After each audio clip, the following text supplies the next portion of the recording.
কেমন আছো তোমরা সবাই? আশা করি খুব খুব ভালো আছো। আমিও আছি বেশ। একটা নতুন ভিডিওতে তোমাদের সকলকে ওয়েলকাম।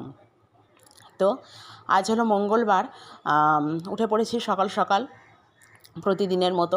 শনিবার স্কুল আছে, তো ঝটপট করে সেটাই গুছিয়ে দেব। আর ওই যে ওরা রওনাও দিয়ে দিয়েছে। আজকে মানে আগের থেকে আর ভিডিও ক্লিপ নেওয়া হয়নি। ওই যে ওর বাবা রওনা দিয়ে দিয়েছে, আর সেটাই একটু দেখালাম। আর আমি তো পুজো দিচ্ছি না কদিন, মাই পুজো দেবে, তো সেটাই দেখালাম। দেখি ওদেরকে আগে চাটা করে দিয়েছি, মানে ওর বাবাকে খেয়ে রওনা দিয়ে দিয়েছে, সোনাবাবাকে গুছিয়ে রওনা দিয়ে দিয়েছে। এবার আমি একটু চা খেয়ে নেবো ধীরে সুস্থে। আর এই সকালে স্কুল হলে না, মানে মর্নিংয়ে স্কুল থাকলে এই একটা খুব হয়, খুব হুড়োতাড়া বেঁধে যায়। আমার ভালো লাগে না অ্যাকচুয়ালি। 11টাই ভালো লাগে। ঘুম থেকে ওঠাটা কোনো সমস্যা না, আমার ছেলে উঠে পড়ে ভোরবেলায়, কিন্তু এই হুটোপাটি করা, তারপরে ওই সকালে যে একটা পড়া বাড়িতে, সকালবেলায় যেমন স্কুল না হলে আর কি বাড়িতেও পড়ার টাইমটা পাই। ওই সকালে স্কুল করে এসে না দুপুরে কিন্তু সেই সকালের মতন পড়াটা দুপুরে কিন্তু হয় না। আমিও সেই সারাদিন কাজকর্ম করে দুপুরবেলা তার এনার্জি পায় না, তখন মনে একটু রেস্ট নিই, বিশ্রাম নিই। ছেলেটাও তাই। দেখবা বলে না, সকালবেলায়, রাতের বেলায়, সন্ধ্যাবেলায় এই যে পড়াগুলো, এগুলো কিন্তু দুপুরবেলায় সেরকম হয় না। তা আর কিছু করার নেই, যেটা হবে সেটা তো হবেই। তা যাই হোক, আর এই 1-2 বছর, তারপরে আবার ডেতে ক্লাস শুরু হয়ে যাবে। 1-2তে উঠলেই, 1টা না, সামনের বছরটা হয়তো হবে না, 2 থেকে হয়তো ডেতে ক্লাস হবে। তো যাই হোক, তাই যে আর এই ওঠারও থাকে, ঝামেলা থাকে, সকালবেলায় এক নিঃশ্বাসে সমস্তটা করতে হয়। 11টা থেকে স্কুল হলে তো এই ব্যস্ততা থাকে না, ধীরে সুস্থে আরামসে করা যায়। আর এর আগেও যখন নার্সারিতে পড়তো তখন 11টা থেকে ওদের ক্লাসটা হতো, তো আরামসে ওকে আমি সকালে 1 ঘন্টা 1.5 ঘন্টা যত কাজই থাক তার মধ্যে ওকে আমি পড়াতাম, বা পড়তো, বসে পড়ে টড়ে নিয়ে তারপর আরামসে স্নান খাওয়া দাওয়া করে স্কুলে যেত। স্কুল করে এসে বাড়ি এসে খেয়ে দিয়ে আবার ঘুমাতো। আর কিন্তু এই সকালে বললাম না, ঘুম থেকে ওঠা নিয়ে কোনো সমস্যা নেই। আমার ছেলে ওই দিক থেকে ভীষণ লক্ষ্মী, উঠে পড়ে এক ডাক দিলে। স্কুলও মিস যায় না, কিন্তু এই যে হুটোপাটি আর পড়াটা মিস হয়ে যায়, সেই পড়তে পড়তে প্রায় সেই একবেলা, মানে রাতে হয়। বললাম না, দুপুরে সেই এনার্জিটা আর পায় না, না আমি পাই না আমার ছেলে পায়। হয়তো অনেকে পড়তে পারে, বাট আমার হয় না। আমারও সকাল থেকে ওই যে ভোরবেলা থেকে উঠে একটানা কাজকর্ম থাকে, তো দুপুরে গিয়ে আমার মনে হয় একটু বসে বিশ্রাম নিই, একটু রেস্ট নিই, এরকম পড়াই, কিন্তু সে এনার্জিটা পায় না আর কি। তো যাই হোক, কিছু করার নেই, এভাবে চলবে। তো তারপরে দেখলি স্কুলে রওনা দিয়ে দিয়েছে। তারপরে আমি চাটা খেয়ে মাঝখানে অনেক টুকিটাকি কাজ করে নিয়েছি, নিয়ে এই যে বেড টেডও ক্লিন করে নিলাম। তারপরে এখানে ছাদে চলে এসেছিলাম জামা কাপড় নাড়তে। আর প্রচুর মেঘলা ওয়েদার, ভীষণ খারাপ। তাই জন্য আমরা ছাদে নেড়ে দিয়ে আসি। আর তারপরে আমি যাবো ওকে আনতে, এনে যাবো বাজারে দরকার আছে। আগের দিনও গিয়েছিলাম, একটু কাজ ছিল, দরকারি কাজ, আজকেও আছে। আর কাজকর্ম তো সব মেটাতেই হবে। আর সংসার মানেই তো বাইরে ঘরে দুটো দিকই সামলাতে হয়। বিশেষ করে মেয়েদের সমান তালে এখন মেয়েরাও কিন্তু ঘরে বাইরে দুটোই সামলায়। মানে আমি সামলাই না, কিন্তু যারা ওয়ার্কিং ওম্যান তারা তো ঘর বাইরে দুটোই সামলায়। আমি যাই টুকিটাকি কাজ করতে, একটু মানে কি বলবো, একটু সাহায্য যাকে বলে, সেরকম মানে তো করে কিছু করা আর হয় না। তো যাই হোক, এই যে এখানে ঝটপট করে নিচ্ছি। তারপরে এখানে মোটামুটি কিছু কাজ করে এসে তারপরে আবার এখানে রুটিটা করে নেব। আর মা ওইদিকে সবজিটা কেটে দিচ্ছে, তারপরে যতটা পারি রান্নাবান্না করে চলে যাব। আর বাদবাকিটা মা করে, থাকলে আমি এসে করবো খুনি। তো এই যে ঝটপট করে রুটিটা বেলে নিচ্ছে, তাকাচ্ছি যে বৃষ্টি আসে কি না। মেঘলা ওয়েদার, বৃষ্টি আসলে যেহেতু তুলে রেখে যাবো, যেহেতু আছি।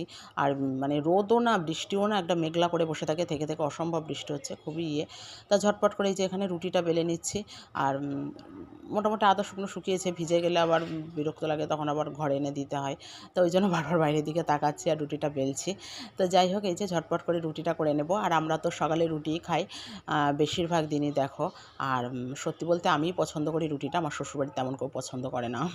তো যাই হোক, আমিই করি, খাই। মা যদি মানে খেলো, না খেলো, যাই হোক, আমি বেশি পছন্দ করি। আর অন্য অনেক কিছুই করা যায়, আমার রুটিটা ভীষণ ইজি লাগে এই আর কি। অন্য অনেক কিছুতে হ্যাপা ভীষণ, অন্য কোনো রেসিপি করবা সেটার ভীষণ হ্যাপা লাগে আমার কাছে।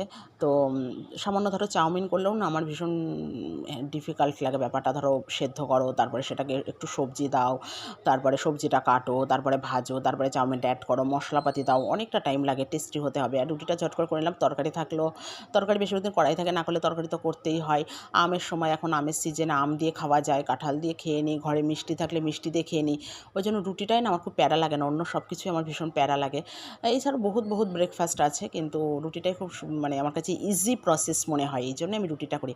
আর লুচি ভীষণ ভালোবাসি খেতে, কিন্তু রোজ দিন তো তেলে ভাজা খাওয়া ভালো না, সেটা স্বাস্থ্যের পক্ষে ভীষণ ক্ষতিকারক।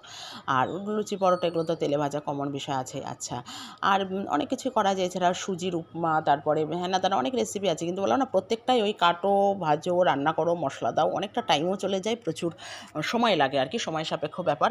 তো ওই জন্য রুটিটা আমার কাছে খুব ইজি মনে হয়। অনেকের কাছে আবার রুটিটা খুব মনে হয় সময় লাগে, আটাটা মাখো, বেলো, ভাজো, যার যেন অভ্যাস আর কি করে করে। কিন্তু আমার যেহেতু করে করে অভ্যাস হয়ে গেছে, আমার রুটিটা খুব ইজি মনে হয়। ঝট করে মাখো, বেলো, ভাজো, হয়ে গেল। কোনো টেস্টি দরকার নেই, কোনো মশলাপাতি অ্যাড করার ব্যাপার নেই, এই যে সহজ ব্যাপারটা, হ্যাঁ, এটা আমার কাছে খুব ইজি মনে হয়। তো যাই হোক, ওই জন্য রুটিটা করি প্রতিদিন ব্রেকফাস্টে। মাঝে সাঝে এটা ওটা খাই, রাতেও অন্য অন্য কিছু খাওয়া হয়। চাউমিন টাউমিন সবই থাকে ঘরে, আমি আর আলসেমি করে আর করিও না, খাওয়াও হয় না।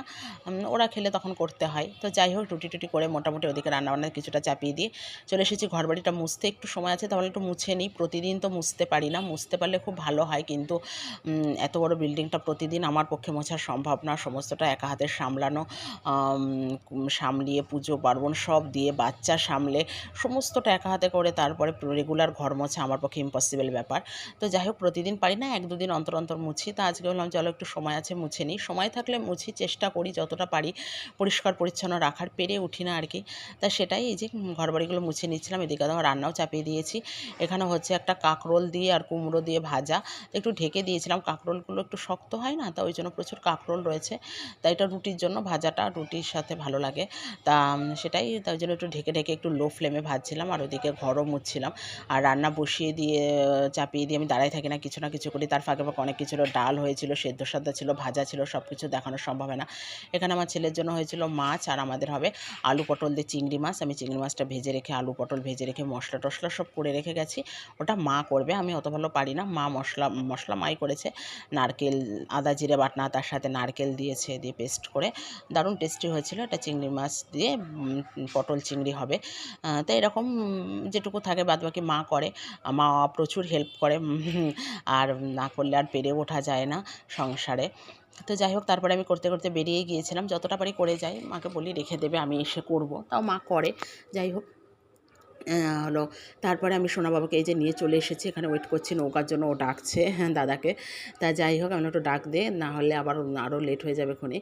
আর ভ্যাবসা গরম তো ভালো লাগে না, ছেলেটা এখানে একটু দৌড়াদৌড়ি করে। তাই এই যে নৌকায় আসলে যাব, আর আমরা থাকি নদীর ওপার ওপার আর এপার করি নৌকায় করে।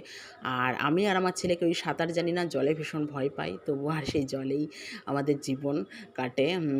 তা যাই হোক, আর দেখো পুরো নদীতে কচুরিপানায় ভরে গিয়েছে, এখন কোনো পরিষ্কার হচ্ছে না, যেহেতু সরকার পাল্টে গেছে, সব কিছু পাল্টে গেছে, পৌরসভাতেও কোনো কিছু সেট নেই, ওই জন্য কোনো লোকজনও আসছে না, কচুরিপানাও কোনো পরিষ্কার নেই, সারা নদী একেবারে কচুরিপানায় ভর্তি। তো সে যা পারে করুকেন, উনি আমার মাথা ঘামানোর দরকার নেই।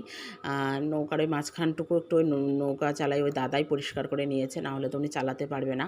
তাও মাঝে 2 দিন একদম যখন ভরে গিয়েছিল, 2 দিন উনি চালাতে পারিনি, তারপরে পরিষ্কার করে নিয়েছে। আর খুব কষ্ট কচুরিপানা পরিষ্কার করা, এটা ভীষণ একটা ডিফিকাল্ট ব্যাপার। তো তাও কষ্ট মষ্ট করে নিয়েছে, নিয়ে এই যে মাঝখানের গলি মতন বের করে নিয়েছে আর কি, শুরু করে ওটুকুতেই নৌকা চলাচল করে। প্রচুর মানুষ যায় প্রতিদিন, এপার ওপার করে, যাতায়াত করে। তো আমার তো প্রথম ভীষণ ভয় লাগতো বিয়ের পর যখন নৌকায় উঠতাম, তারপরে আস্তে আস্তে অভ্যাস হয়ে গেছে, সময়ের সাথে সাথে সব কিছু অভ্যাস হয়ে যায়। এখনও ভয় পাই, তবুও প্রথম একদম উঠতেই পারতাম না, এখন সেটা অনেকটা ইজি হয়ে গেছে। আর আমার ছেলের তো ভীষণ সাহস, যাই হোক, জন্ম থেকে উঠছে তো নৌকায়, ওর প্রচুর সাহস। আমি ধরে ধরে বলে আমাকে ধরবে না, আমি বলি ধরবো না মানে। আর এই জায়গাটা রিসেন্ট পাইপ দিয়ে মাটি কেটে উঁচু করেছে, ওই জন্য একটু অসুবিধা হচ্ছে। তো যাই হোক, তো ওকে বাড়ি এনে রাখবো, রেখে যাব বাজারে, বললাম বাজারে কাজ আছে, একটু কাজ মেটাতে হবে। তো এই যে আমি বাড়িতে এসে, আমি খাইও নি আজকে, আমি ওকে রেখে চলে গিয়েছিলাম, আরও তো ভীষণ কাঁদে প্রতিদিন যাওয়ার জন্য। আমি যাবো, আমি বলি না, গরমে তোমার আর যেতে হবে না, যেহেতু একবার স্কুল থেকে এসেছে, আবার নিয়ে যার, আমি ঝট করে যাবো, ঝট করে চলে আসবো টোটোয় করে। তো এই যে চলে আসছিলাম, এটা কাজ মিটে গিয়েছে, যেতে এসছে যতক্ষণ সময় লাগে, বেশি দেরি হয় না। তারপরে এই যে চলে আসছিলাম, আর ও আগের দিন ঘুমিয়ে পড়েছিল। আমি বলেছি আজকে ঘুমাবে না, কারণ ওই টাইমে ঘুমালে আর দুপুরে ঘুমাতে চায় না। তাই বলেছি আজকে বসে থাকবে, আমি যাব আর আসবো, যেতে আর আসতে ততক্ষণ তুমি ততক্ষণে ঠাম্মির কাছে খেয়ে নাও, আর আমি আসলে তারপরে দুপুরবেলায় ঘুমাবে একবারে খেয়ে দিয়ে। তাও বসেই ছিল, ঘুমায়নি। আর এই যে আমি টোটোয় করে যাই আর টোটোয় করে চলে আসছিলাম ঝট করে।